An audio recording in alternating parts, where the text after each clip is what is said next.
দেখো বন্ধুরা, এত বৃষ্টি হচ্ছে না, তোমাদের দেখাতে পারলাম না। আমার গাছের এই যে কাকড় আমার বাগানে, হ্যাঁ বাগানের মধ্যে একদম তেল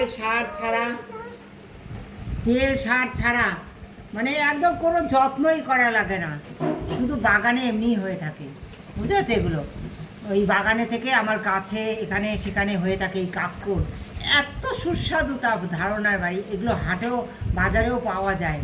হ্যাঁ, বাগানে এখানে ওখানে এই সময় হয়।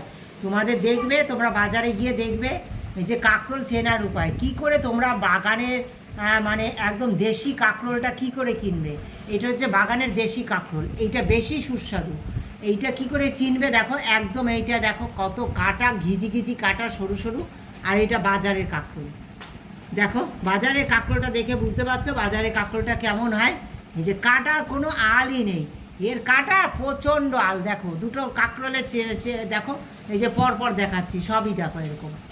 এর সঙ্গে কোনো তফাৎটা বুঝতে পারছো? তোমার তফাৎটা বুঝতে পারলে বাজারের কাঁকরোল আর আমার মানে দেশি বাগানের কাঁকরোল এইরকম তফাৎ। এটা তোমরা এইভাবে কিনে খেয়েও এর স্বাদ কিন্তু সম্পূর্ণ আলাদা। তোমাদের চেনাতে পারলাম কি না কমেন্ট করে অবশ্যই জানিও।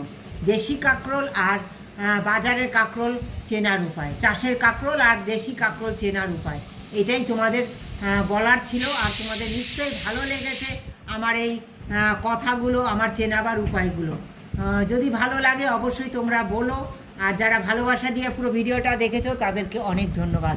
তোমাদের ভালো লাগলে অবশ্যই এইভাবে নিয়ে কিনে খেয়ে মাখা করলে না এর উপরটা কখনো গলে না তেমন।